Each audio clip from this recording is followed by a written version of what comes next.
저번 보강에서 이제 많은 학생들이 출석을 안 했는데요. 그 동영상이 아직 아마 안 올라와서 못 봤을 거기 때문에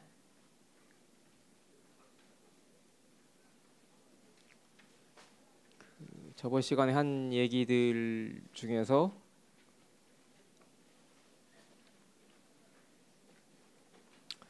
일부만 그냥 잠깐 한 2, 3분 정도 얘기를 할게요.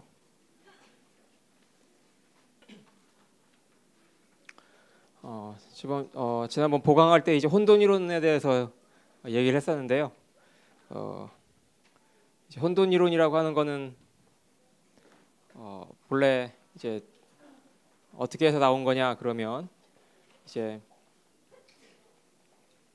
우리가 주사위나 동전 같은 걸 던질 때 아주 약간만 던지는 초기 조건이 달라져도 이제 완전히 다른 결과가 나온다. 이런 초기 조건이 민감한 얘들이 많이 있는데 그런 걸 연구하는 과정에서 이제 사람들이 이제 혼돈 이론을 만들게 됐는데요. 그 중에 이제 가장 그 옛날부터 알려져 있던 그런 그러니까 그런 사례에서 이제 그 혼돈 이론이 나온 예를 보자면 멜더스의 인구론 같은 게 그런 건데요. 이제 여러분들이 사회 시간에 뭐 중학교 때나 고등학교 때 앞으로 인구 증가율이 계속 어떤 일정한 비율로 유지되면 이제 뭐 기하급수적으로 인구가 증가해가지고 결국은 조금 지나면 식량이 증가하는 것보다 인구 증가가 훨씬 더 크기 때문에 이제 사람들이 굶어 죽을 것이다. 이런 걸 멜더스 인구론이라고 한다는 걸 배웠을 거예요.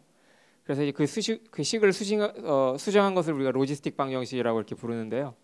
이걸 잘 이리저리 막 이렇게 조사를 해보면 사실은 인구 증가율이 조금 커짐에 따라서 그 결과가 어떤 한 값으로 수렴하는 것이 아니라 제멋대로 아무 값이나 막 이렇게 다 가지는 그런 일이 벌어지게 되고요.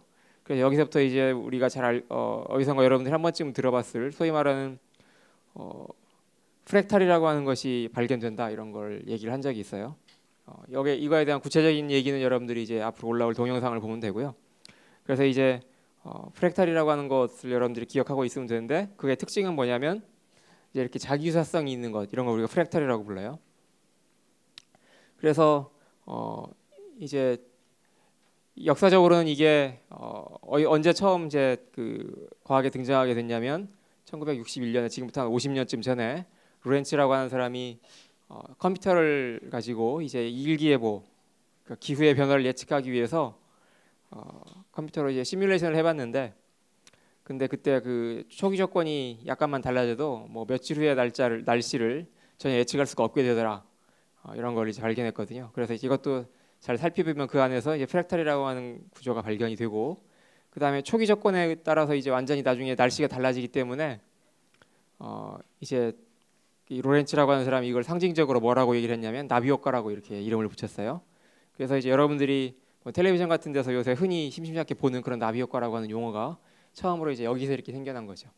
본래 의미가 뭐냐면 나비 한 마리의 날갯짓이 지구 반대편에 거대한 폭풍을 일으킬 수 있다라고 하는 이런 얘기인데, 그러니까 이제 이 근방에서의 그 공기의 흐름이 이제 나비 한 마리가 펄럭해가지고 날개를 펄럭해가지고 이제 약간만 달라져도 그것이 이제 점점점 그 변화가 커져서 지구 반대쪽으로 가면 엄청나게 큰 변화를 일으킬 수가 있다는 거죠. 꼭 이렇게 항상 이렇게 된다는 건 아니고 이런 가능성도 있다 그런 얘기죠. 그래서 이제 이런 것 속에 다양하게 이제 사실은 그 프랙탈 구조가 숨어 있는데 이 프랙탈이라고 하는 건 만델브루트라고 하는 사람이 이제 프랑스의 수학자였는데 이 사람이 이제 이걸 체계적으로 연구를 했고요. 그래서 여러분들이 또 어디선가 많이 봤을 이 만델브루트 집합이라고 하는 그 바퀴벌레 같이 생긴 이런 그림이 있는데 이게 이제 프랙탈의 대표적인 예예요.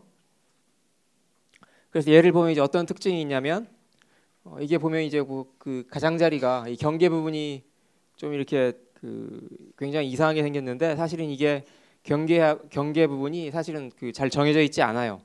그러니까 보기에 예를 들어서 이 경계 부분을 우리가 이제 크게 확대를 해서 보면 이제 뭐 좀 뭐 선명해질까 하고 이거 확대를 해서 보면 여전히 여기에 또 이런 새로운 무늬가 나타나고 그다음에 이걸 또 확대를 해서 보면 또 이런 새로운 무늬가 나타나고 해서 사실은 이걸 아무리 확대하더라도 경계가 이렇게 딱 정해 우리가 그냥 보통의 그 그림을 볼 때 알듯이 그런 이제 딱 정해져 있는 그런 경계가 보이지 않는다는 거죠. 그래서 사실은 이게 이걸 점점 키우면 아무리 키우더라도 이 부분의 모습 속에 전체의 모습이 항상 같이 들어가 있어요. 그래서 자기 유사성이 있는 거죠. 그래서 이런 걸 우리가 프랙탈이라고 하고, 그 다음에 프랙탈이 꼭 이런 것만 있는 게 아니라 우리가 쉽게 만들 수가 있는데, 예를 들면 이런 사각형이 있으면 사각형을 가운데를 이렇게 파내고, 그 다음에 나머지 사각형이 또 가운데를 파내고, 이런 걸 계속 되풀이하면 이런 모양이 만들어지는 거죠. 이런 것이 이제 그 부분의 모습 속에 전체가 계속 들어가 있기 때문에 이런 걸 우리가 프랙탈이라고 한단 말이에요. 그래서 예를 들어서 이런 삼각형 안에 또 삼각형이 있고, 이런 거 어떻게 만들면 되느냐 그러면, 삼각형이 있으면 이걸 이렇게 일단 나누고, 그 다음에 요 흰 삼각형을 다시 이렇게 또 나누고, 이걸 또 나누고 또 나누고 하다 보면 결국 이런 모양이 되는 거죠. 이렇게 전체의 모습을 부분 안에 계속 되풀이해서 무한히 가면 이게 그냥 무한히 이렇게 되풀이가 되기 때문에 어디가 바뀌고 어디가 아닌지 뭐 이런 걸 우리가 바로 정할 수가 없는 거죠. 이런 것이 사실은 자연에 많이 발견이 되는데, 이런 프랙탈 구조가.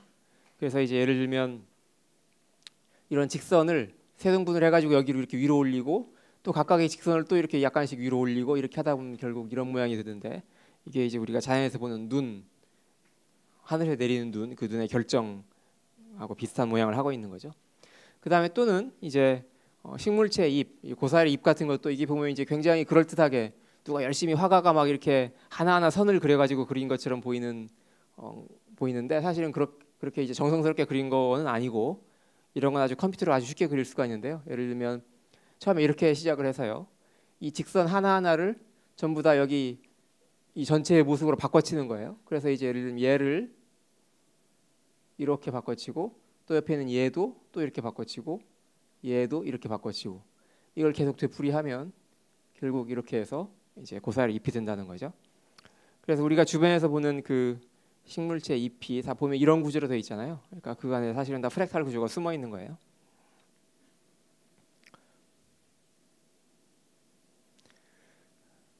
그 다음에 이제 이 밖에도 자연에서 프랙탈이 굉장히 많이 발견이 되는데, 예를 들면 번개도 보면 이 선이 이렇게 있고, 선 안에 또 가지가 나와 있고, 또 거기서 또 뻗어나와 있고 해가지고 이게 사실은 프랙탈 구조하고 같은 거고요. 그 다음에 이제 화산에 나오는 연기 뭐 이런 것들도 그렇게 돼 있고, 그 다음에 지구의 땅의 그 해안선, 땅의 모습 이런 것도 그렇고요. 그 다음에 이건 토성의 띠인데, 토성의 띠가 하나가 아니고 여러 개가 있는데, 그 토성의 띠들 사이의 간격도 보면 그런 식으로 돼 있어요. 또는 이건 이제 목성의 그 수백 년째 불고 있다고 하는 뭐 거대한 폭풍인데, 이 폭풍에서 이렇게 이제 치는 모습을 보면 안에 모양이 그렇게 생겼고, 그다음 우리가 늘 먹는 브로콜리도 보면 사실은 지금 보면 이제 실감이 날 텐데, 이게 이제 이 전체의 모습이 이 작은 부분 안에 계속 되풀이가 돼 있죠. 그다음에 나뭇가지 같은 것들도 큰 가지가 있고, 거기서 가지가 있고, 또 가지가 뻗어나오고 해가지고 보면 이게 전체의 모습이 항상 부분 속에 다 들어가 있어요. 이건 이제 그 폭포 근처에서 물보라인데, 이것도 이제 보면 이게 물보라가 그런 모양으로 되어 있고요. 그다음에 이건 이제 컴퓨터로 만든 해안선인데, 사실은 이 해안선을 이 부분을 크게 확대를 하면 이렇게 되고, 또 여기를 확대를 하면 이렇게 되고, 이렇게 해서 확대를 하면 사실은 본래의 모습으로 되돌아가서 그냥 어디가 끝이고 어디가 시작인지 알 수 없을 정도로 이렇게 돼 있는데, 이런 걸 잘 이어붙여 보면 사실은 이게 아주 자연스러운 해안선처럼 보인다는 거죠. 그래서 사실은 우리나라의 그 남해안이나 서해안 그 지도도 여기 이제 해안선을 보면 이게 이제 프랙탈 구조를 가지고 있다고 그래요. 그래서 실제로 그냥 이렇게 해상도가 높지 않은 그런 지도에서 이렇게 해안선의 길이를 재는 거하고, 굉장히 정밀한 그 지도에서 해안선의 길이를 재는 거하고 비교를 해보면 사실 길이 차이가 굉장히 크게 나죠. 왜냐하면 이게 이제 가도 끝이 없이 계속 뭐 꾸불꾸불 이어지기 때문에. 그 다음에 이제 심지어는 이런 그 멋진 풍경화 같은 것도 이게 이제 뭐 화가가 열심히 이렇게 일일이 붓으로 막 색칠하고 이렇게 해서 만드는 것이 아니라, 컴퓨터로 이제 프랙탈을 이용해서 이제 이런 풍경화 같은 것도 만든다 이거죠. 이제 산이 이렇게 있으면 삼각형에서 시작을 해서 이걸 삼각형을 여러 개로 쪼개고 하면 결국 이런 모양이 만들어지는 거예요. 구름이나 뭐 여기 무슨 잔디밭이나 이런 것도 다 이런 식으로 만드는 거죠. 그래서 이제 영화에서 우리가 컴퓨터 그래픽으로 무슨 뭘 한다고 하는 것들이 사실은 다 이런 걸 이용하는 거죠. 무슨 포토샵으로 열심히 막 색칠하고 이러는 거 아니에요. 그다음에 사실은 이제 비록 프랙탈이라고 하는 건 1900년대에 와가지고 1960년대부터 이렇게 본격적으로 연구가 되기 시작했지만 아주 옛날 사람인 레오나르도 다빈치 같은 이런 사람, 르네상스 시대 사람조차도 사실은 그 과학은 몰랐지만 이제 직감적으로 이 프랙탈이라고 하는 것이 자연에 숨어 있다는 걸 알고 있었어요. 사실은 예를 들면 이 레오나르도 다빈치가 그린 이 수채 구멍 이렇게 해서 물이 쏟아지는 이런 모양을 보면 여기에 이렇게 소용돌이가 막 치고 있는데 이 그림 그린 것을 보면 이 전체의 모습을 부분 속에 계속 되풀이해서 이 모양을 자연스럽게 나타내는 걸 볼 수가 있어요. 사실은 이제 이런 화가나 이런 예술가들은 이제 뭐 과학을 몰랐다고 하더라도 과학 이론을 모르더라도 이제 경험에 의해서 혹은 그 예술적 영감에 의해서 이제 이런 걸 알고 있는 거죠. 그래서 이런 거를 우리가 난류, 터뷸런스라고 부르는데요. 이게 이제 혼돈 상태에 있는 그런 물의 흐름이라고 할 수 있어요. 그다음에 이제 이런 걸 온갖 곳에서 다 찾을 수가 있는데 이제 여러분들이 이제 늘 경험하는 것이 뭐냐면 이 수도꼭지를 이렇게 수도꼭 돌려가지고 물을 내리면 얘가 이렇게 그 물이 떨어지는데 이게 수도꼭지를 이제 천천히 돌려가지고 틀면 물이 이렇게 깨끗하게 잘 떨어지죠. 이런 걸 우리가 뭐라고 얘기를 하냐면 충류라고 불러요. 그러니까 라미나 플로우라고 부르는데 여기서 우리가 꼭지를 더 돌리면 물이 막 콸콸콸 쏟아지잖아요. 그럴 때 사실은 이게 여기서부터 보면 이제 이런 식으로 쏟아지는데 여기는 이제 모양이 이렇게 깨끗하지 못하고 좀 불규칙하죠. 물이 쏟아지는 양도 이렇게 시시각각으로 다르고 그래서 이제 이게 사실은 난류라고 할 수 있어요. 그러니까 난류라고 하는 건 모양이 불규칙하고 뭐 제멋대로 간다 이런 뜻이에요. 그래서 이제 언제 이렇게 충류해서 그러니까 규칙적인 이런 그러니까 질서가 잡혀 있는 이런 모양에서 불규칙한 좀 무질서해 보이는 이런 모양으로 바뀌는가 이런 거 연구하는 것이 사실은 중요하게 아직까지 풀리지 않은 문제 중에 하나예요. 근데 이제 이런 것도 여기 이 모양을 조사해 보면 이 안에서 프랙탈 구조가 발견된다 이런 것이 알려져 있어요.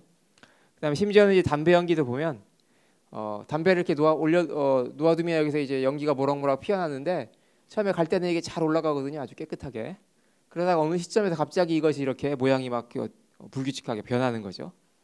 그래서 이렇게 이제 처음에 질서가 있는 이런 상태에서 이제 아주 혼돈스러운 상태로 바뀌는데 언제 이것이 이렇게 바뀌고 이 모양이 구체적으로 어떻게 생겼는가, 어떤 식으로 이게 연기가 이렇게 퍼져나가는가 하는 거 이것이 이제 안에 내부에는 이제 프랙탈 구조가 있다 이런 걸 사람들이 이제 발견을 얘기를 하지만 구체적으로 어떻게 해서 이렇게 이런 일이 일어나고 언제 일어나는가 이런 건 아직까지 모르고 있어요. 그래서 이제 이런 거를 연구하면 노벨상을 받을 수도 있죠. 그다음에 또 이게 이제 프랙탈이 이제 요새는 예술에도 많이 쓰이고 있어요. 예를 들면 여러분들 중고등학교 미술 시간에 이제 흔히 배우는 그 이상한 그림 그 이제 화가 중에 잭슨 폴록이라고 하는 사람이 있죠. 그 사람이 이런 비슷한 종류의 그림들을 그렸는데 뭐 이건 그림이라고 하기도 민망한 아무튼 이제 그런 그림이죠. 이제 이걸 보면 사실은 이 셋 중에서 하나만 잭슨 폴록의 그림이고요. 두 개는 이제 가짜거든요. 근데 사람들한테 이제 이 위쪽하고 아래쪽하고 이 그림 두 개를 보여주고 어떤 것이 더 아름답냐라고 물어보면 많은 사람들이 이 아래쪽 그림이 더 아름답다라고 한대요. 근데 이 그림하고 이 그림들을 어떻게 만드는 거냐 그러면 천장에다가 이제 깡통을 매달고요. 깡통에 물감을 붓고 밑에다 구멍을 뚫어요. 그래가지고 흔드는 거죠. 이렇게 손으로 이렇게 흔들면 걔가 왔다 갔다 하면서 이제 밑에 구멍을 통해서 물감이 줄줄 셀 거잖아요. 이 바닥에 이렇게 천을 깔아 놓으면 거기에 이제 이런 식으로 물감이 이제 지나간 흔적이 남는 거죠.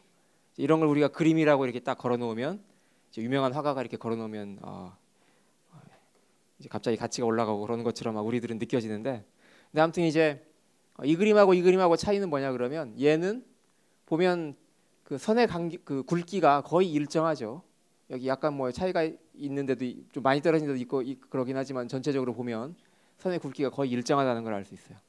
반면에 얘는 좀 굵기가 일정하지 않고 굵은 것도 있고 가는 것도 있고 이런 것들이 막 섞여 있어요. 그래서 이제 이런 건 어떻게 만드느냐 그러면 그냥 아까 얘기한 것처럼 이걸 깡통을 이렇게 흔드는 거예요. 그럼 지가 막 제멋대로 왔다 갔다 하면서 이렇게 바닥에다 물감을 뿌려놓는데 이게 바로 그런 그림이고요. 반면에 이 그림은 어떻게 해서 만드는 거냐 그러면 깡통을 이렇게 이제 흔들긴 하는데 그때 그 매달린 줄의 길이를 우리가 손으로 조절해가지고 바꿔요. 그러니까 뭐 잡아당기고 뭐 이렇게 해가지고 바꾸는데 그때 그걸 이제 불규칙하게 제멋대로 바꾸면 그러면 이제 그게 어떤 때는 물감이 왕창 쏟아지고 어떤 때는 적게 쏟아지고 할 거 아니에요. 그게 그 흔들리는 속도나 뭐 그 줄의 그 굵기, 그러니까 뭐 그 길이 이런 거에 따라 달라져가지고 그래서 이제 그때 이런 식으로 이제 그 물감이 많이 흘러내린 곳은 굵어지고 빨리 지나가고 뭐 이렇게 그런 곳은 이제 그 가늘고 이런 모양이 나오는 거죠. 그래서 이걸 이제 그 프랙탈이라고 하는 관점에서 이 두 그림의 차이를 분석해 보면 이게 이제 그 굵고 가늘고 이런 것들이 이제 그 막 섞여 있어가지고 이게 이제 프랙탈 구조를 가지고 있다고 이렇게 분석이 된다고 그래요. 얘는 이제 그런 것이 없죠. 그래서 이제 사람들한테 조사를 했을 때 보통 이게 더 아름답다고 얘기를 하는데 그것이 사실은 프랙탈 구조를 가지고 있는 거 관련이 있는 거 아닌가 이런 식으로 이제 사람들이 얘기를 하죠. 그리고 이 밑에 있는 거가 사실은 그 진짜 폴록이 그린 그림이에요. 이거는 그러니까 이거나 이거하고 비교를 해보면 이쪽하고 훨씬 더 유사하게 생겼죠. 여기 굵기도 제멋대로 있고 사실 폴록이 실제 이런 거 그릴 때 이런 그 진짜 깡통에 매달리고 이런 걸 많이 했다고 하죠. 그래서 이제 이런 그림도 과학적으로 이제 분석을 해보면 이 안에서 프랙탈 구조가 발견이 된다. 이제 이런 식으로 이제 얘기를 하고 있어요. 그래서 이제 이것이 그 넓게 보면 프랙탈 예술의 한 가지라고 이제 얘기를 할 수가 있고요. 그래서 사실은 어떤 사람들은 그 예술 작품에는 보면 그러니까 사람들이 좋아하는 그런 예술 작품에는 어떤 그 내부에 프랙탈 구조가 발견이 되는 것들이 많다 이런 식으로 얘기를 해요. 그다음에 음악에도 프랙탈 음악이라고 하는 것이 있는데요. 그 이 프랙탈 음악은 어떻게 해서 만드는 거냐면 아까 보여준 이제 그 프랙탈 구조를 가지고 있는 그런 그림 이런 것들을 전에 뭐라고 얘기를 했냐면 디지털로 바꾸면 뭐 0, 1 이런 걸 다 바꿀 수 있다고 그랬잖아요. 그러니까 그거를 사실은 악보로 재해석을 해가지고 그걸 이제 컴퓨터 보고 연주를 하라고 시키는 거죠. 그렇게 하면 그게 프랙탈 음악이 되는데 이게 사실은 실제로 작곡의 한 분야예요. 여러분들이 지금 듣고 있는 이 음악이 이제 그냥 그림을 적당히 집어넣어가지고 음악으로 바꾸는 그러니까 사람이 전혀 손을 안 대는 뭐 그런 거라고 할 수 있는데요. 처음에 이렇게 들어보면 굉장히 단조롭죠. 그냥 적당히 그냥 피아노 땅땅 치는 것처럼 보이는데 이게 한 1분쯤 지나가면 상당히 그럴듯한 음악처럼 들리게 되죠.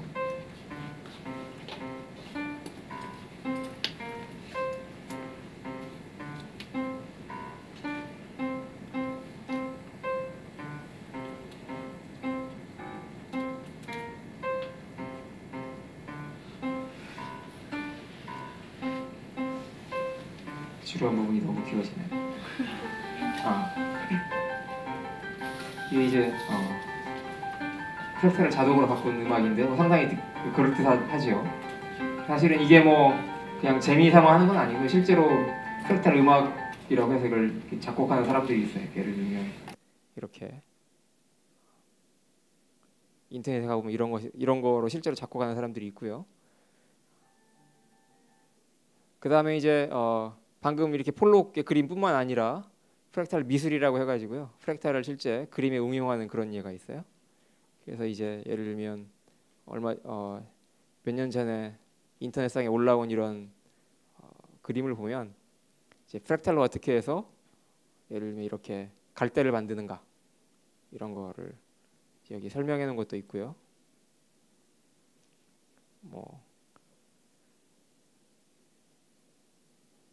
그래서 이제 뭐 이분은 모 대학 교수님인데 이제 실제로 예술을 하시는 분이죠. 그래서 이제 이게 다양한 곳에서 이제 프랙탈이 응용이 되고 있고 사실은 이게 자연에서 이런 것이 많이 발견이 되기 때문에 사람들이 사실 거기에 맞춰서 진화해온 것이 있다고 할 수 있겠죠. 그래서 이제 사람들이 그런 걸 보고 아름답다고 이렇게 이제 생각하고 이렇게 되겠죠. 그 다음에 자기조직화라고 하는 것이 있는데요. 이건 전에 이제 잠깐 얘기한 적이 있는데 전에 우리가 생명체 얘기를 할 때 생명체가 이렇게 어느 일정 수준 엔트로피가 그냥 유지되거나 아니면 이제 아이가 어른으로 커지는 과정에서는 사실 엔트로피가 오히려 줄어드는 것처럼 보이는 경우도 있다고 그랬는데 이제 그런 것이 뭐냐면 일종의 자기조직화라고 할 수 있어요. 이제 여기 보면 열린 계라고 되어 있는데 열린 계라고 하는 건 외부하고 완전히 차단돼 있는 것이 아니라 뭐 우리가 예를 들면 음식물을 먹는다든지 뭐 온도를 뭐 왔다 갔다 한다든지 뭐 이렇게 아니면 입자들을 서로 이렇게 교환한다든지 실제 우리 생명체 같은 그런 경우에 해당되는 거예요. 그렇지 않고 그냥 뭐 무슨 상자 안에 그냥 가둬놓고 바깥하고 전혀 이렇게 소통을 하지 않고 있는 그런 거는 이제 우리가 닫힌 개라고 불러요. 그러니까 열린 개라고 하는 건 그냥 우리가 자연에서 흔히 보는 자연스러운 상태라고 여러분들은 그냥 생각하면 되겠어요. 여기에서 이제 외부의 강요 없이 자발적으로 어떤 조직적인 성질을 만들어내는 것 이런 걸 우리가 자기조직화라고 부르는데요. 근데 이제 그때 사람을 예를 들어 가지고도 설명을 했듯이 이런 경우에는 그 사람의 엔트로피가 바깥으로 이제 나가야 된다고 그랬잖아요. 그래서 이제 그 나가고 그러면서 이제 사람 몸의 엔트로피는 줄어드는 것처럼 보이거나 일정 유지가 되는 것처럼 보인다. 그렇게 얘기를 했죠.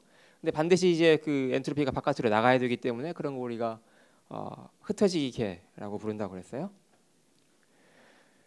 근데 이제 이렇게 이런 흩어지기계, 그러니까 엔트로피를 바깥으로 내보내고 발산하고 이러면서 이제 그 자체가 자발적으로 이렇게 어떤 조직적인 성질을 만들어내는 이런 경우에 사실은 그 내부에 만들어진 조직을 보면 거기에 이제 프랙탈 구조가 흔히 발견이 돼요. 그리고 이제 그것들이 어떤 그 질서를 만들어낸다 이런 거 우리가 알아낼 수가 있는데요. 그러니까 예를 들면 사람을 보면 사람이 이제 굉장히 이렇게 정교한 어떤 그 조직들을 가지고 있잖아요. 근데 예를 들어서 우리가 그 사람 몸 안에 내장, 그 창자 표면 이런 걸 크게 확대를 해보면 사실은 그게 거기에 뭐 그게 아주 매끈한 표면으로 돼 있는 것이 아니라 거기에 뭐 이렇게 굉장히 작은 그런 구조들이 막 그 튀어나와 있잖아요. 그런 융기 같은 털 같은 것들이 막 튀어나오고 그렇죠. 그래서 사실은 그런 것들을 구조를 보면 이제 프랙탈 구조로 돼 있다 이런 걸 이제 사람들이 얘기를 하죠. 또는 사람의 신경 조직 같은 것들도 보면 사실은 신경 조직이 뭐 이렇게 선이 몇 가닥 이렇게 전선이 나와 있는 것처럼 그렇게 돼 있는 것이 아니라 나뭇가지처럼 이제 신경 조직에서 또 조직이 뻗어나오고 해가지고 이런 굉장히 복잡한 이런 구조를 하면서 사람 몸을 다 이제 곳곳을 다 이렇게 훑고 있죠. 뭐 핏줄이나 이런 것도 마찬가지고요. 그래서 이제 그렇게 만들어진 것들이 사실은 이제 뭐 사람이 인공적으로 무슨 설계를 해가지고 사람 몸을 만드는 게 아니니까 자발적으로 이렇게 자연이 진화를 하면서 만들어 놓은 건데 이제 그런 과정에서 이제 프랙탈 구조를 가지고 있다 이런 걸 이제 알게 됐죠. 이 밖에도 이제 자연이나 혹은 사회 현상에서 발견되는 여러 가지의 패턴들이 다 이제 이런 구조를 가지고 있다고 그래요. 이 얘기는 나중에 조금 다음번에 더 얘기를 할 거고요. 이 밖에도 이제 그 재미있는 걸로 집단적 동화 현상이라고 하는 것도 일종의 자기 조직화라고 우리가 얘기를 할 수 있는데요. 이제 바로 다음 페이지에 보여줄 수많은 반딧불이들의 일치된 반짝거림 이런 것이 집단적 동화 현상의 대표적인 예라고 할 수 있고, 그다음에 이건 여러분들이 실제로 경험을 한 사람들이 꽤 있을 텐데 연주회장에서 이제 연주가 다 끝나면 이제 콘서트가 끝나면 이제 사람들이 막 박수를 치잖아요. 연주 잘했다고. 그때 박수 소리를 들어보면 거기에서 이제 자발적으로 어떤 질서가 생겨나는 걸 볼 수가 있어요. 들어보세요.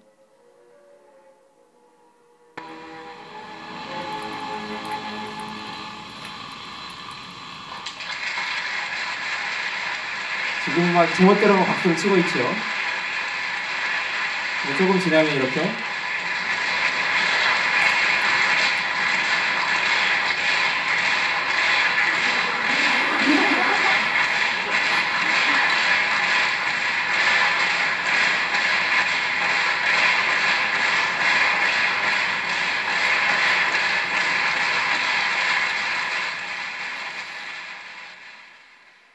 그러니까 누가 특별히 지금부터 우리는 이런 속도로 박수를 치자 하고 약속한 것도 아닌데 사람들이 이렇게 막 옆 사람들 눈치 보고 이러다가 자기가 이렇게 박수 치는 평상시에 치던 그 속도를 잊어버리고 어떻게 잘 맞춰가지고 그냥 박수를 치게 되잖아요.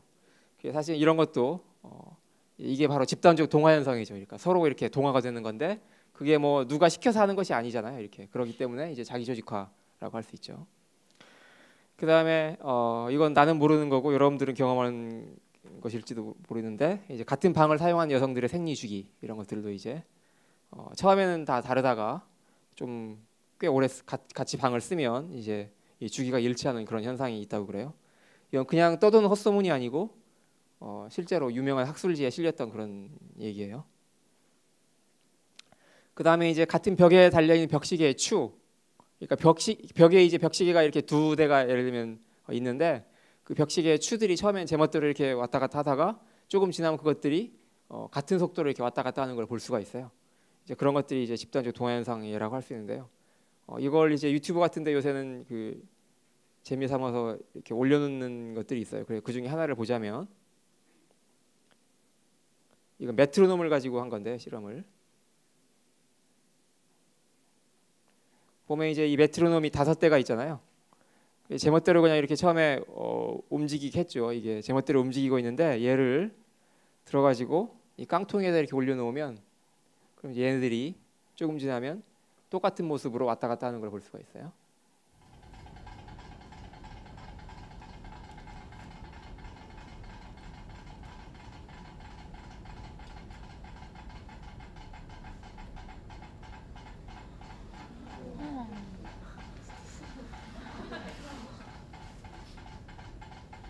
그래서 이런 현상이 왜 일어나느냐 그러면 이제 여기 얘를 받치고 있는 이 판자, 그다음에 깡통 이런 것들에 의해서 이것들이 서로 이제 영향을 주고받는 거죠. 그러는 과정에서 자연스럽게 이게 이제 동화 현상을 보이는 거예요. 그래서 사실은 이제 이것도 이렇게 맞춰가는 과정 이런 거를 살펴보면 그 안에서 이제 그 프랙탈 구조 같은 거를 발견할 수 있다 이렇게 얘기를 해요. 그다음에 아까 얘기한 이제 반딧불이들의 집단적인 반짝임은 어떤 거냐면 여기 옆에 보이는 이 왼쪽에 보이는 이 사진은 그냥 어떤 나무를 우리가 카메라로 찍어가지고 플래시를 탁 터트려가지고 찍은 것처럼 보이는데요. 사실은 그게 여기는 플래시를 터트려서 무슨 사진을 찍은 게 아니고요. 여기에 이 나무 한 마리 한 그루에 엄청나게 많은 반딧불이들이 있어요. 걔네들이 동시에 반짝하는 거예요. 그러니까 그 한 마리만 있으면 뭐 지가 알아가지고 반짝반짝 할 텐데 이것들이 막 이렇게 모여 있으면 걔네들이 막 옆에 있는 애들 눈치 보고 막 이러면서 동시에 반짝반짝하는 거예요. 그다음에 이제 이거는 뒤에서 잘 보일지 모르겠는데 좀 희미해가지고요. 이거 이제 동남아시아에 있는 태국이든가 뭐 거기 그 굉장히 긴 산이 그 강이 있는데요. 그 강가를 따라서 정말 엄청나게 많은 뭐 한 이게 10km든가 뭐 아무튼 그 굉장히 긴 그 강변을 따라서 나무들이 이렇게 있고요. 그 나무에 이렇게 나무마다 이렇게 엄청나게 많은 반딧불이들이 이렇게 있다고 그래요. 근데 이제 이 강을 타고 이렇게 쭉 가다 보면 거기에서 집단적으로 이 반딧불이들이 계속 반짝반짝하는 거를 볼 수 있어요. 그래서 이제 그걸 이제 동영상으로 찍은 건데,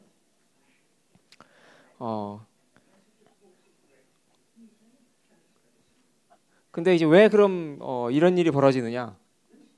그럼 사실은 이렇게 그 동물의 세계에서는 이제 흔히 우리가 그 예상할 수 있는데 이렇게 얘네들이 길을 쓰고 이렇게 맞춰가지고 반짝반짝 하려고 하는 그 이유는 이제 물론 그 얘네들이 사실 수컷이에요. 그래가지고 좋은 암컷을 맞이하려고 하는 건데, 그러니까 이제 암컷이 이렇게 말하자면 어떤 수컷이 튼튼한가 뭐 이런 거 해가지고 좋은 유전자를 받아들이기 위해서 이렇게 이제 수컷을 고르잖아요. 동물의 세계는 본래 그렇죠. 고르는데 이제 그때 그 기준이 되는 것이 예를 들면 이제 얘가 얼마나 힘이 좋고 우월한 유전자를 나타내는 그 지표가 얼마나 빠르게 힘차게 이 불빛을 반짝반짝하는가 하는 거죠. 그래서 이제 걔가 이렇게 열심히 반짝반짝하다 보면 옆에 있는 애들도 지지 않으려고 거기에 맞춰야 될 거 아니에요. 그러니까 자기는 좀 이렇게 빌빌해가지고 이렇게 평상시에 속도가 느린데 옆에 빨리 반짝반짝하는 애가 있으면 자기가 암컷을 차지할 수가 없으니까 거기에 억지로 맞춰가지고 이제 그 속도를 이제 하는 거죠. 결국 그런 식으로 이제 맞춰가다 보면 집단적으로 이렇게 어떤 일정한 속도로 반짝반짝하게 된다. 뭐 이런 얘기가 있어요. 그래서 이런 것들이 바로 집단적 동화 현상이라고 할 수 있고요. 또 그 다음에 뭐 여기서 마라톤 같은 거 이렇게 운동하고 이런 사람 있을지 모르겠지만 그 마라톤 방송하는 거 이렇게 보고 있으면 그 굉장히 많은 그러니까 선수들이 이렇게 마라톤을 하잖아요. 근데 그때 보면 항상 이렇게 어떤 일정한 간격으로 선수들이 달리는 것이 아니라 그룹을 지어가지고 달리죠. 뭐 그래서 한 10명 정도가 선두 그룹 해가지고 막 달리고 있고 그 다음에 또 뭐 중간 그룹 해가지고 또 일부가 또 막 달리고 항상 이렇게 때를 지어가지고 다니잖아요. 그러다가 이제 가끔 가다가 그 뭐 한 사람이 이렇게 중간 그룹에서 선두 그룹으로 치고 나가기도 하고 그런 일이 있긴 하지만 아무튼 전체적으로 보면 항상 어떤 그룹을 이루어 가지고 그 사람들이 막 달리는 거죠. 근데 그 사람들의 능력이 그런 식으로 어떤 그 그룹을 이루고 있기 때문에 그런 건 아니죠. 그냥 같이 모여 있어서 거기서 이제 뒤처지지 않으려고 하고 뭐 이렇게 따라가야 나중에 뭐 이렇게 추월할 뭐 가능성도 생기고 하니까 그런 식으로 이제 집단적으로 모여가지고 가는 건데, 그런 것도 이제 집단적 동화 현상의 하나라고 할 수 있죠. 그래서 이제 그런 것이 그룹이 형성되거나 언제 뭐 다시 풀어지거나 이런 것들이 이제 연구하다 보면 그 안에서 다시 어떤 프랙탈 구조 같은 것이 발견된다. 이제 이런 결과가 있어요. 그래서 이런 것들을 우리가 뭐라고 얘기를 하냐면 복잡계 물리학이라고 불러요. 그러니까 복잡계 물리학은 뭐냐면 지금 우리가 전체적으로 얘기하는 것이 통계 물리학이라고 하는 분야인데, 그 중에서 이제 특별히 최근에 1970년대 정도부터 발전된 그런 한 분야가 이제 복잡계 물리학이고요. 그러니까 크게는 통계 물리학의 일부분이라고 할 수 있어요. 근데 아무튼 여기서 주장하는 건 뭐냐면 어떤 기본 방정식의 세부 내용이 중요한 것이 아니라 전체적으로 집단적으로 무슨 일이 일어나고 있는가를 이해하는 것이 중요하다. 이런 관점에서 이제 어떤 시스템을 연구하는 거예요. 예를 들어서 우리가 뉴턴 방정식이나 무슨 슈레딩거 방정식이나 뭐 이런 거 잘 풀어서 입자 하나하나가 어떻게 행동하는지 그런 거 열심히 알아봐야 이렇게 복잡한 일, 그러니까 뭐 입자들이 굉장히 많이 모여가지고 이렇게 뭐 자기 주식화도 일어나고 뭐 혹은 뭐 생명체도 되고 뭐 이런 반딧불이 집단적으로 반짝반짝하고 이런 거를 연구할 수는 없다 이거죠. 그런 거 기본 방정식 아무리 찾아봐야 거기 안 나오고 집단적으로 모여 있을 때 걔네들이 협동을 해가지고 나타나는 어떤 성질들을 우리가 봐야 되는 건데, 이제 그런 거를 우리가 어떤 식으로 이해할 수 있을 것이냐, 이제 그런 걸 연구하는 것이 바로 복잡계 물리학이라고 하는 거죠. 그래서 이제 이런 거는 이 복잡계 물리학은 이런 의미에서 비환원주의적이라고 할 수 있어요. 전에 우리가 양자역학 얘기할 때도 비환원주의적이라는 얘기를 한 적이 있는데, 그러니까 어떤 시스템을 부분 계속 쪼개가지고 그 하나하나의 부품들의 성질을 이해한다고 해서 우리가 그 시스템을 이해할 수 있는 건 아니다는 거죠. 그런 의미에서 환원주의적이라고 하는 건 계속 이제 더 잘게 쪼개가지고 이해를 하는 건데, 그렇게 할 수 없기 때문에 이건 비환원주의적인 거고, 그 다음에 이제 우리가 겉으로 보기에는 굉장히 복잡한 현상처럼 보이지만 사실은 그것들을 연구하다 보면 사실은 거기 그 안에서 이제 숨어 있는 질서 같은 것들이 발견된다. 이제 그래서 이제 이걸 사람들이 이 안에서 복잡한 현상 안에서 이런 숨어 있는 질서가 무엇인가 이런 걸 연구를 하는 거죠. 이게 이제 바로 복잡계 물리학이에요. 그래서 이제 지금까지 여러분들한테 뭐 설명해줬던 그런 것들을 속에 예를 들면 프랙탈 구조가 발견된다거나 그런 것들이 이제 바로 그런 얘기죠. 그래서 이제 우리가 보통 알고 있는 뭐 생명 현상이나 아니면 사회 현상, 뭐 인간 관계 이런 것들에도 사실은 이제 이런 관점에서 우리가 연구를 할 수 있다는 거죠. 그런 얘기를 앞으로 조금 더 할 거고요. 그다음에 이제 뭐 예를 조금 몇 가지 더 들어주자면 아까 그 수도꼭지 얘기를 했었는데요. 이 수도꼭지도 그러니까 이제 좀 틀면 물이 계속 쏟아지지만 아주 살짝 틀면 물이 이렇게 한 방울 한 방울 떨어지잖아요. 이것도 이제 사람들이 고속 촬영을 통해서 그 떨어질 때 이 물방울들이 크기가 어떻게 달라지는가 이런 걸 연구를 했어요. 뭐 별걸 다 연구를 하는데 그러니까 그 연구 결과에 의하면 이게 실제 찍은 사진이죠. 처음에 이거를 아주 살짝 틀면 물방울이 크기가 하나로 이렇게 떨어져요. 같은 크기로 일정한 간격으로 이렇게 떨어지는데, 거기서 아주 약간 더 틀면 물방울이 크기가 이렇게 두 종류가 있어요. 하나는 크고 하나는 작고 이런 것들이 번갈아 가면서 떨어지게 돼요. 그래서 아주 조금 더 틀면 이것이 예를 들면 두 개는 작은 물방울, 하나는 큰 물방울, 뭐 이런 식으로 이제 또는 여기 이거에 비해서 훨씬 불규칙하게 떨어지는데 이런 식으로 이제 약간 규칙성을 잃어버리게 되죠.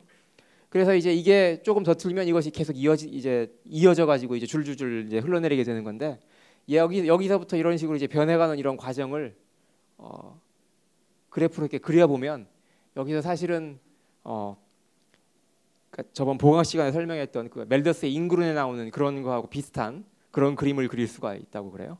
그래서 이제 이런 물방울조차도 여기에서 우리가 어떤 혼돈 현상과 그 프랙탈 구조 같은 것들을 우리가 발견할 수 있다 이런 얘기죠. 그다음에 또는 이런 것도 사실은 물리학자들이 연구를 해요.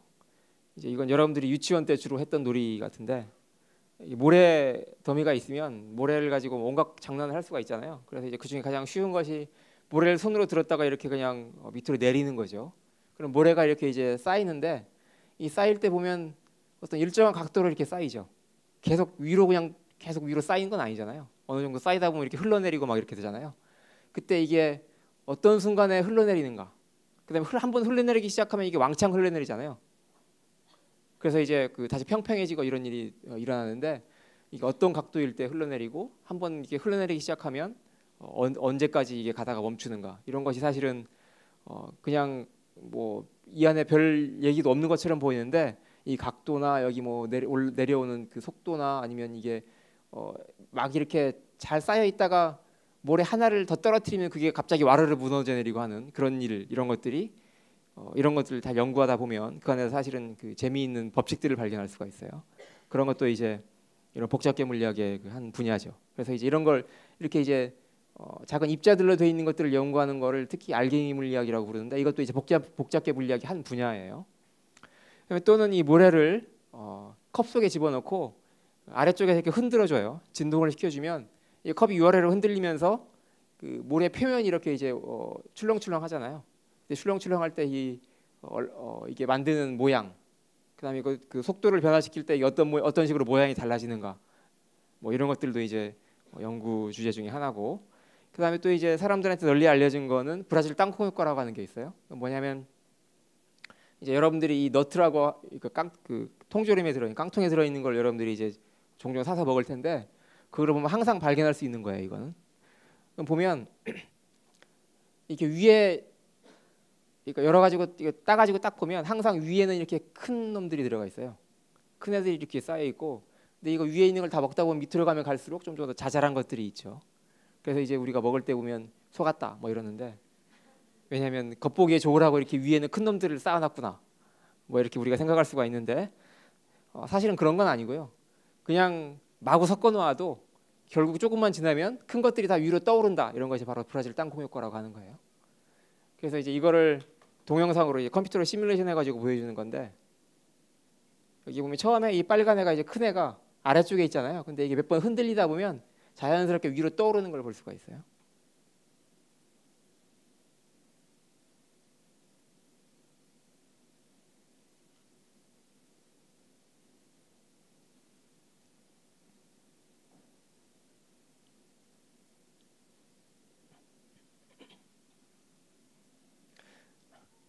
그래서 사실은 이제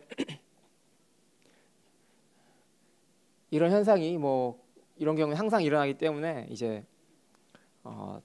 이걸 이제 브라질 땅콩 효과라고 하는 이름을 붙여놓았고, 사실은 이런 것이 예를 들면 어떤 경우에 이게 실제적으로 중요한 의미를 가지냐면 그 약을 섞을 때 이제 여러 종류의 약들을 이렇게 섞잖아요. 그럴 때 사실은 아무리 골고루 섞어봐야 소용이 없다 이런 거죠. 예를 들면 서로 이렇게 크기가 다르고 이러면 결국은 위쪽하고 아래쪽하고 완전히 성분이 달라지고 하기 때문에 그런 걸 사실은 잘 미리부터 잘 그 생각을 해서 이제 나눠야 된다 뭐 이런 얘기를 할 수가 있고요. 그래서 이런 것들은 실제적인 응용 그런 범위가 많이 있죠. 그래서 아무튼 이런 모든 것들이 다 이제 물리학의 연구 대상이고요. 그래서 주변에 있는 거 아주 사소한 것들조차도 사실은 여러분들이 처음 이렇게 의문을 가지고 연구를 하면 그것이 사실은 하나의 훌륭한 논문이 될 수도 있고 그래요. 그래서 여기까지 해가지고 이번 단원을 끝내고요. 혹시 지금까지 질문이 있으면 하세요. 이 동영상이 알맹이가 위로 올라가도록 정하고 만든 거냐고요? 그런 건 아니고 그냥 이렇게 해놓고 놔두면 지가 자연스럽게 올라간다는 거예요.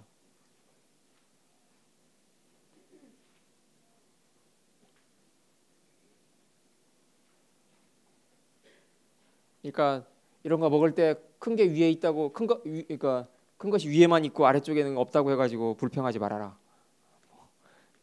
이런 거죠. 그 다음에는 이제 그 지금까지 한 얘기 복잡계 물리학에 이어지는 내용이라고 할 수 있는데요. 그걸 이제 좀 더 구체적으로 네트워크 과학이라고 하는 것에 이제 적용을 해보려고 그래요. 여기 이거의 뒷부분에는 경제 물리학에 대한 소개가 약간 있는데 이건 그냥 시간 관계상 웬만하면 생략을 하려고 그래요. 지금 우리가 1시간쯤 진도가 느리기 때문에 먼저 그 시작하는 걸로 이제 쉬운 재미있는 예를 들자면 케빈 베이컨 게임이라고 하는 것이 있어요. 이 케빈 베이컨 게임이라고 하는 건 뭐냐면 이게 케빈 베이컨 이 사람이에요. 이게 이제 배우죠. 영화 배우인데 케빈 베이컨은 신이다라고 하는 이런 모토를 내걸고 이제 하는 게임인데요. 이거는 1994년에 미국 펜실베이니아주의 그 대학생 3명이 만들어낸 게임이에요.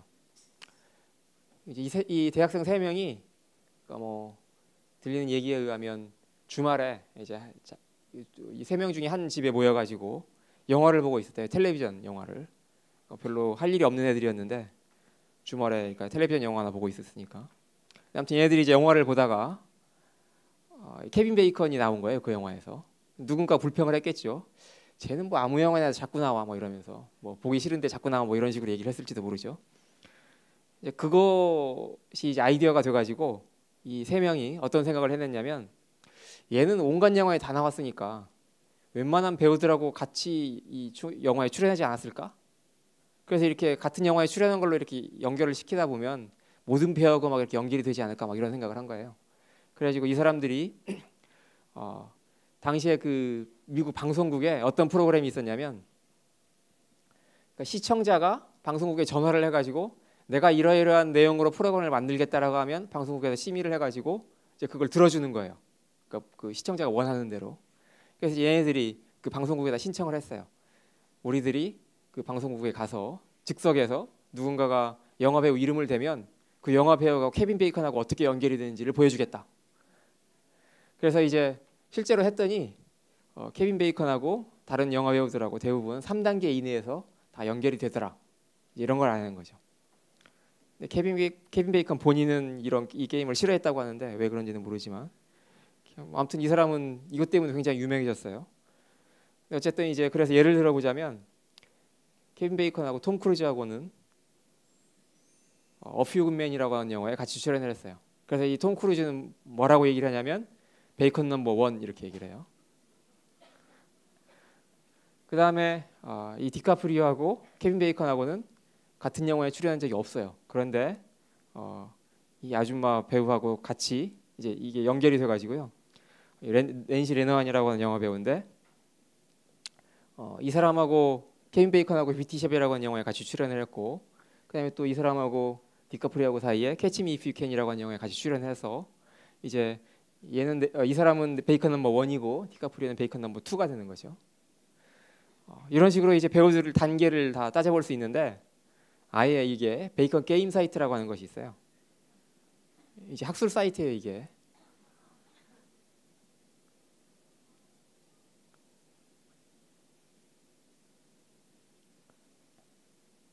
그래서 뭐 이제 오라클 오브 베이컨 뭐 이래가지고 여기다가 배우 이름을 치면 몇 단계만에 연결이 되는지를 즉석에서 보여주는 거죠. 이거 뭐 이제 스마트폰 앱도 나왔다 뭐 그러면서 이런 거 가지고 이제 시간 보내면 뭐 공부 못 하는데 정말 이게 작동하는지 보기 위해서 이제 몇 가지 예를 해보죠. 즉석에서 배우 이름을 한번 해보고 싶은 배우 있어요? 얘기해 보세요. 잘 안 들리는데? 니콜 키드만 이게 철자가 어떻게 되지? 니콜 뒤에 이건가요? L이 E가 있나 없나? 있어요? 키드 이건가요?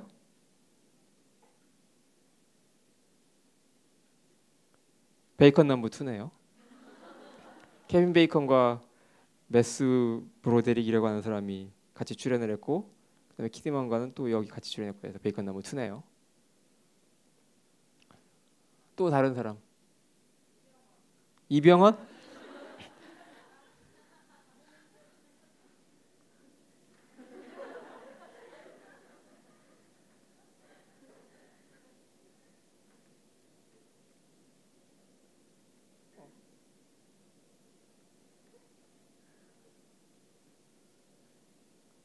이게 안 쳐.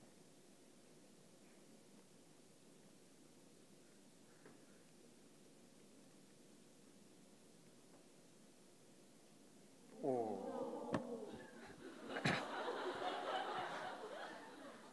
베이컨 넘버 2네요. 마지막으로 한 명만. 예? B?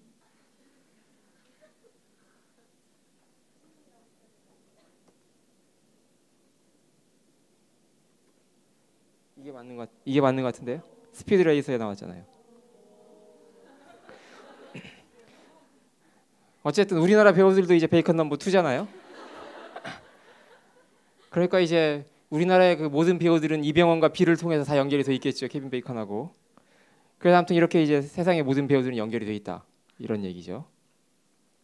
그래서 이것이 이제 이 사람들이 찾아낸 거예요. 근데 사실은 이걸 한 다음에 더 찾아보니까 사실은 케빈 베이컨이 특별한 배우는 아니다 이런 걸 알게 됐어요.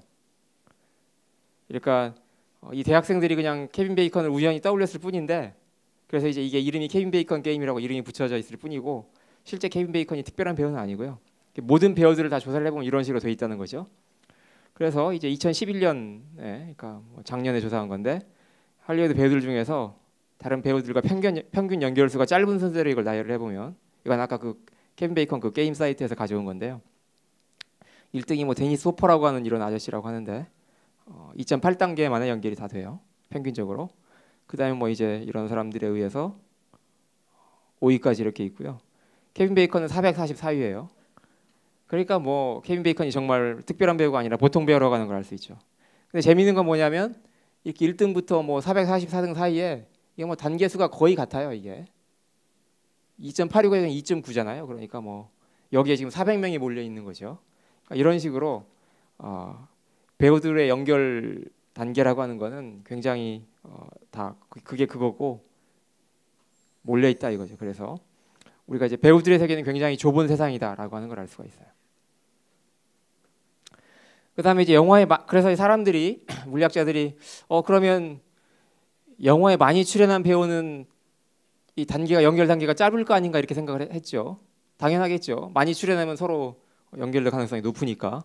그러니까 이걸 조사를 해봤는데 1등이 이제 피터 노스라고 하는 사람이고 이 사람이 영화에 1607편에 나왔어요. 이건 내가 며칠 전에 이거 만들면서 IMDb 그 데이터베이스에 가가지고 조사를 한 거예요. 업데이트를 새로 한 거죠. 그 다음에 이제 2등이 톰 바이런이라고 하는 사람이고 1590편. 그 다음이 1304편, 1039편, 1024편 뭐 이렇게 돼 있는데 1607편이면 어마어마한 숫자잖아요. 이게 30년 동안 배우를 했다고 해도 1년에 50편씩을 찍어야 1년에 50편씩 30년을 찍어야 1500편이 되는 건데 놀라운 사람들이죠. 근데 사실은 이 중에 우리가 아는 유명한 배우는 한 명도 없어요. 사실은 그 이유는 뭐냐면 이 사람들은 전부 다 이 4등을 제외한 전부 다 포르노 배우이기 때문에 그런 거죠. 멜 블랑은 이제 성우였다고 해요. 그 디즈니 영화나 뭐 이런 데 나오는. 그래서 이제 사실은 본래 물리학자들은 이런 걸 의도했던 게 아닌데 엉뚱한 결과가 나왔고, 그 이유가 뭐냐 그러면 이 사람들은 포르노 배우이기 때문에 자기네들끼리만 나와가지고 그냥 계속 영화를 찍는 거예요. 그러니까 그 헐리우드 주류 배우들하고는 아무 관계도 없이 그래서 고립된 네트워크를 이루고 있다 이거죠. 그래서 이건 뭐 재미가 없는 결과가 나와버렸고, 어쨌든 그 다음에 이제 이거 말고도 최근에 이렇게 이제 고립된 네트워크를 이루고 있는 것이 우리나라에서 이제 새로 생겼다고 할 수 있는데요. 트위터나 무슨 이런 이제 인터넷상에 보면 소위 말하는 알바 부대라고 하는 것이 이렇게 있잖아요. 이제 이게 보면 본래 그 트위터나 이런 거는 이제 소위 말하는 소셜 네트워크라고 하는 건 자연스럽게 사람들끼리 연결이 되어 있는 건데, 이제 알바 부대는 그게 아니라 이렇게 돈으로 뭐 주고 고용을 하는 거잖아요. 그래서 이제 막 퍼뜨려라 막 이러는 건데, 그래봐야 사람들이 별로 관심이 없으니까 자기네들끼리만 왔다 갔다 하면서 리트윗하고 뭐 이럴 거 아니에요. 그래서 이제 이런 사람들은 마치 포르노 배우들처럼 자기네들끼리만의 고립된 네트워크를 이루고 있다 이렇게 얘기를 할 수 있어요.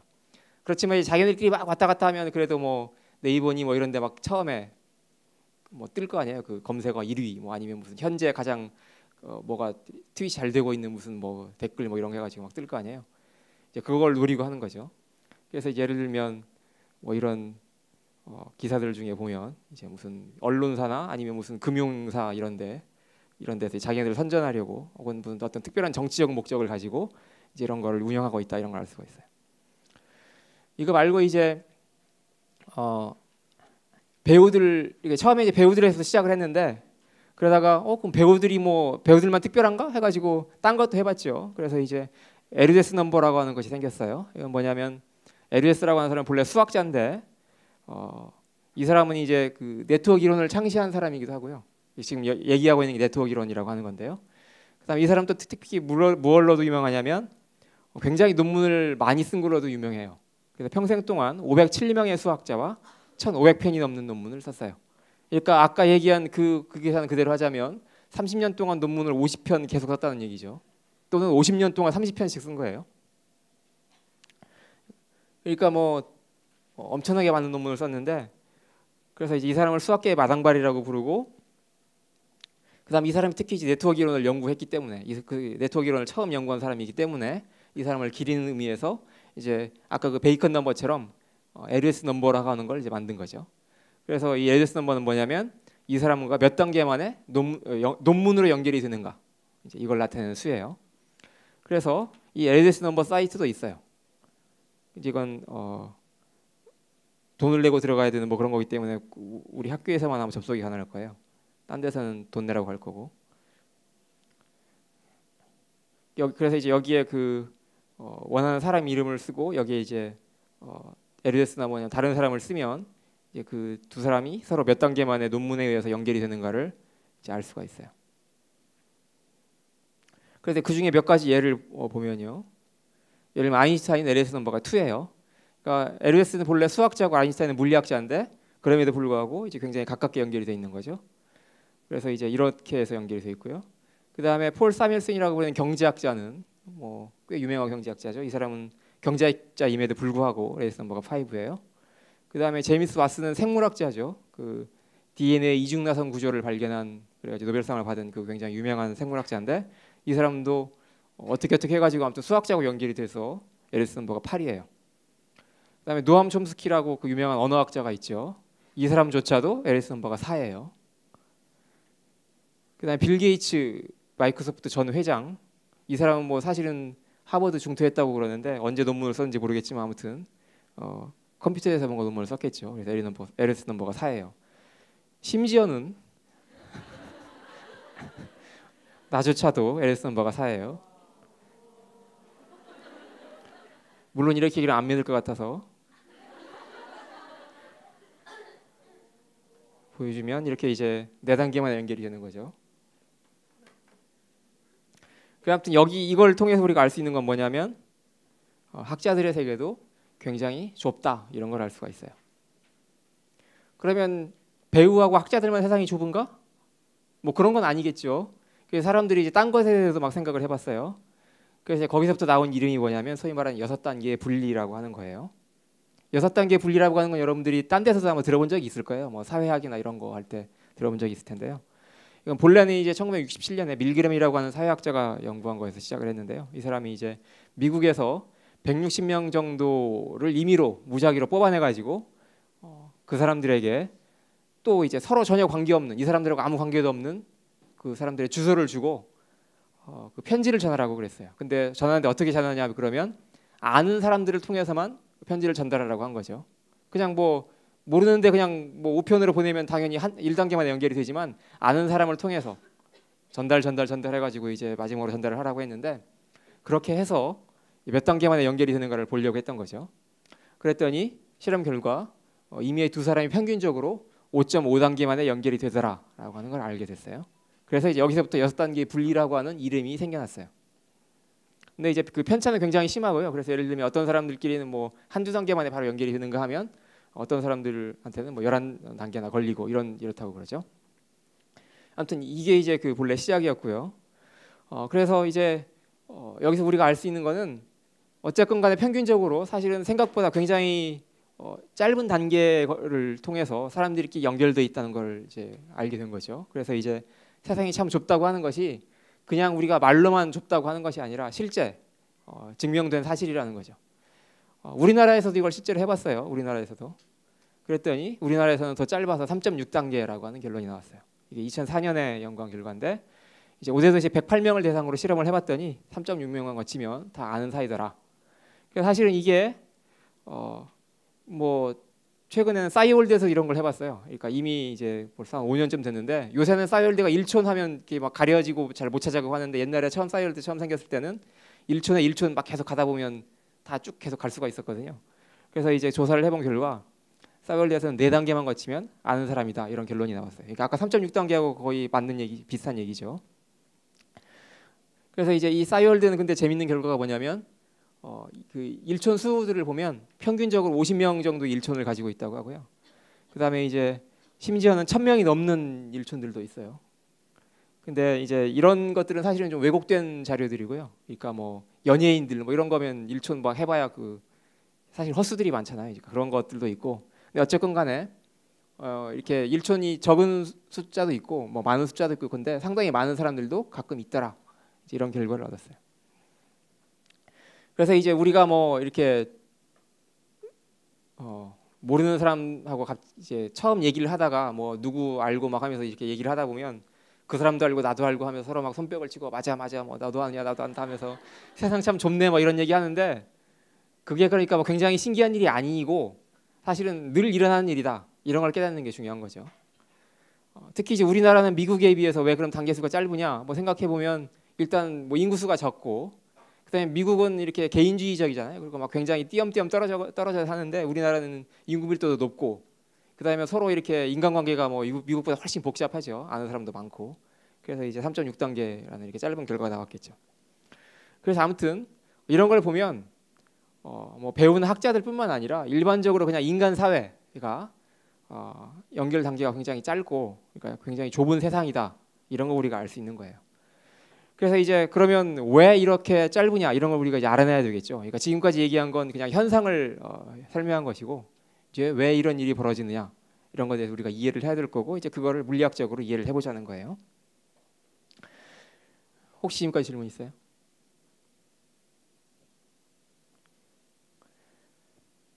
네. 그래서 이제 이 네트워크 이론을 그래서 이제 맨 처음 연구한 건 아까 얘기한 것처럼 에르데스라고 하는 그 사람과 그다음에 레니라고 하는 사람이 1959년에 꽤 오래 전에 이제 연구를 시작했는데 그때는 처음 연구한 거기 때문에 이제 간단한 것부터 시작을 했어요. 이 사람들이 맨 처음 연구한 네트워크는 뭐냐면 이제 무작위 네트워크라고 하는 건데요. 이거는 그냥 이렇게 여기 이걸 이제 여러분들이 사람이라고 생각을 해도 되고 아니면 무슨 뭐 연결한 지점이라고 생각을 해도 돼요. 그 이제 이것들을 연결할 때 그냥 무작위적으로 아무렇게나 그냥 선을 쭉쭉 그어 놓은 거 이런 걸 이제 무작위 네트워크라고 불러요. 그래서 이제 이런 예로는 고속도로 같은 거 우리가 들을 수가 있는데요. 그러니까 이 고속도로가 이렇게 이제 여기 미국 지도를 가지고 나왔는데 고속도로가 이렇게 있으면 이제 도시들이 이렇게 있을 거 아니에요. 도시들에서 뻗어나와 있는 다른 도시들하고 연결되어 있는 그 도로들이 있잖아요. 그 도로들을 연결한 걸 보면 그것들이 이제 무작위적으로 연결이 돼 있다. 뭐 이런 얘기죠.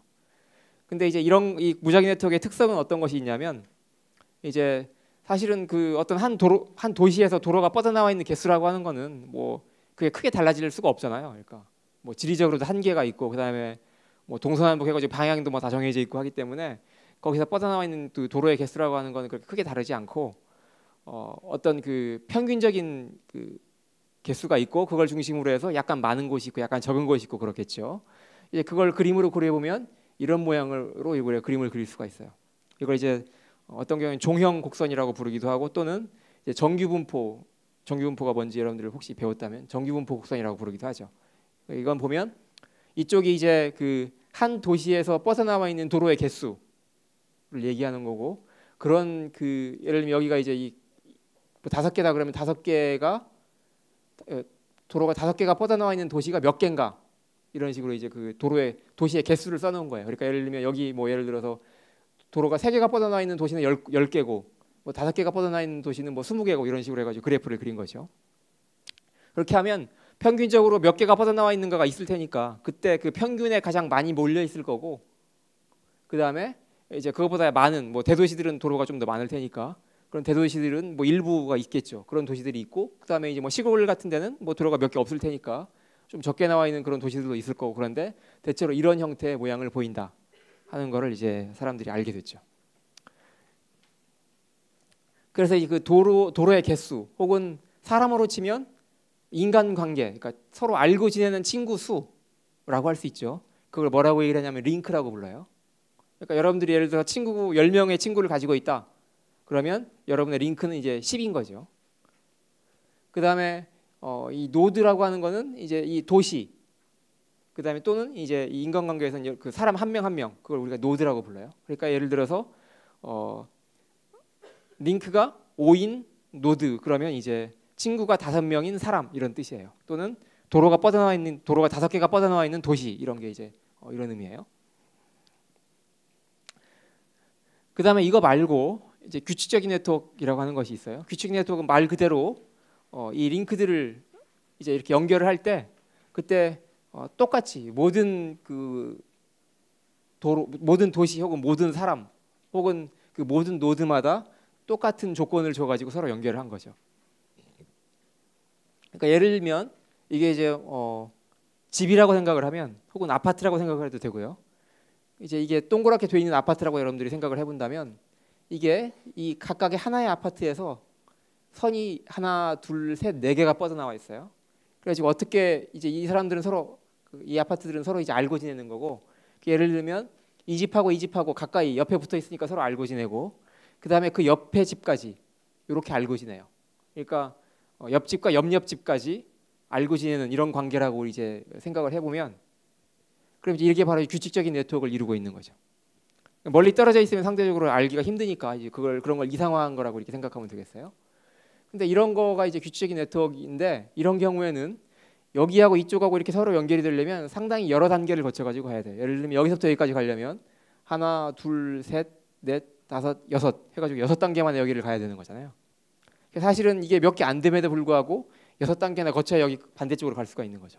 이건 뭐 기껏 해야 한 20개 정도밖에 안 되는데 이게 뭐 20개가 아니라 뭐 1000개, 10,000개 막 이렇게 늘어나면 반대쪽까지 가려면 굉장히 많은 뭐 수백 단계를 거쳐야 이렇게 연결이 될 수 있을 거 아니에요. 사실은 이런 규칙적인 네트워크는 아까 우리가 얘기한 인간관계, 인간 사회를 설명하기에는 이건 적합하지 않은 모형이다 이렇게 우리가 얘기를 할 수 있겠죠. 그다음에 사실은 이 무작위 네트워크의 경우도 사실은 인간관계를 이렇게 잘 설명할 수는 없어요. 그러니까 여기 이제 고속도로 같은 도로망을 설명할 수는 있는데 예를 들어 이쪽하고 이쪽하고 이렇게 서로 연결하려면 이게 사실 한참 가야 되거든요. 도시들을 여러 도시를 거쳐야 이렇게 할 수 있기 때문에 이것도 사실은 몇 단계 만에 연결되는 그 좁은 세상을 설명하기에는 이제 적합하지 않은 그런 모형이라고 할 수 있어요. 그러다가 이제 좁은 세상 네트워크라고 하는 것이 지금부터 한 15년쯤 전에 이제 처음으로 나왔어요.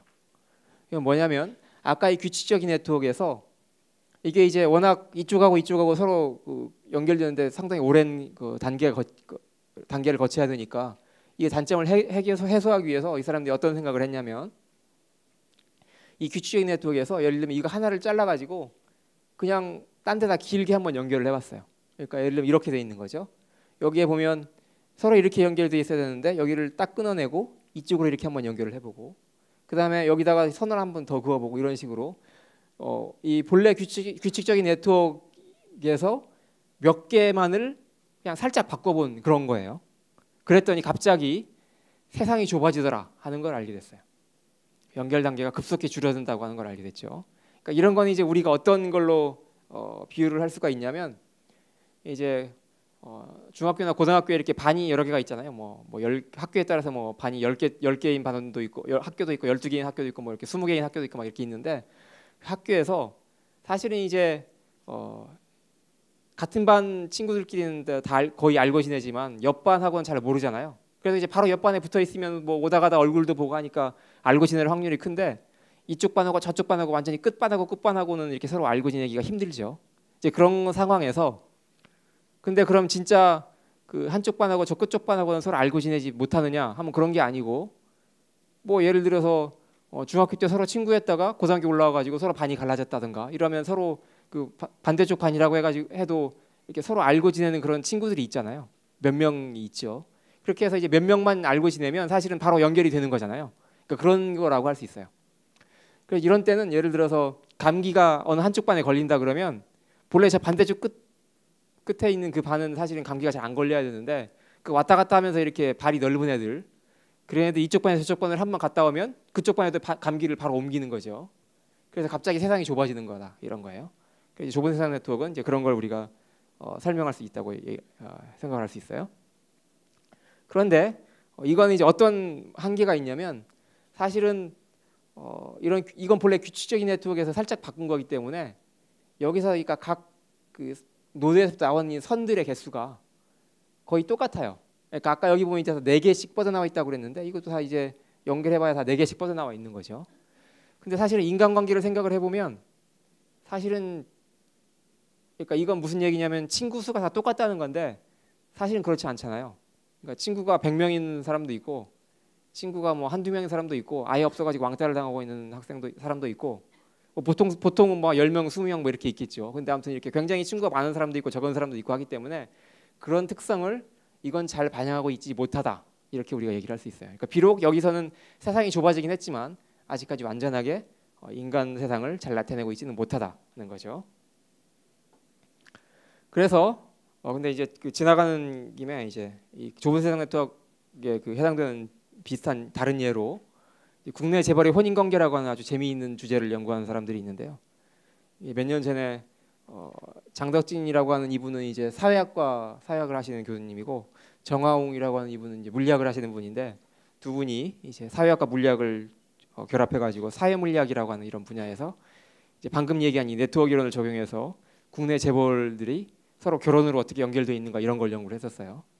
그래서 이제 그 결과 LG가 가장 중심에 있고 그 다음에 이제 다 웬만한 재벌들이 서로 혼인에 의해서 연결이 돼 있다고 하는 걸 이제 발견을 했죠.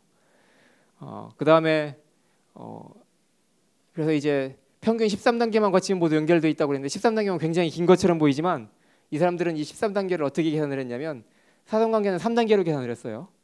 그러니까 사실은 여기 이걸 3으로 나누면 뭐 별로 몇 단계 아니죠. 그다음에 촌수는 1단계라고 계산하고 그랬기 때문에 사실 집안끼리만 치면 뭐 그냥 다 연결돼 있는 거예요. 아무튼 이제 그 가장 중심에 LG가 있고 바로 옆에 삼성이 있고 또 바로 옆에 보면 중앙일보가 있고 해가지고 이제 대기업 재벌들하고 그다음에 언론사들하고가 다 혼인 관계로 얽히고 설킨 관계다. 이제 이런 걸 알아냈죠. 여기 보면 그래서 혼맥을 잘 다진 언론사는 이제 중앙일보, 동아일보, 조선일보 뭐 이렇게 돼 있는데 우리나라의 그 큰 신문들이 다 이렇게 재벌들하고 연결이 돼 있기 때문에 재벌들한테 불리한 기사를 쓸 리가 없죠. 뭐 경제신문도 마찬가지고. 아무튼 이제 이런 것들도 이제 우리가 물리학적으로 분석을 하고 이걸 이제 사회적인 의미를 이제 사회학적으로 해석을 하고 이제 이런 걸 할 수가 있는 거죠. 그 다음에 마지막으로 이제 척도없는 네트워크라고 부르는 좀 이상한 이름을 가진 네트워크가 아까 얘기한 좁은 세상 네트워크가 발견된 이후로 1년 있다가 바로 이제 발견이 됐는데요. 이게 이제 우리 인간 사회나 이런 걸 가장 잘 나타내는 네트워크로 이렇게 이제 알려져 있어요. 근데 시간이 지금 거의 다 돼가지고요. 일단 오늘은 여기까지 하는 게 좋겠습니다. 다음 시간에 여기서부터 계속하죠.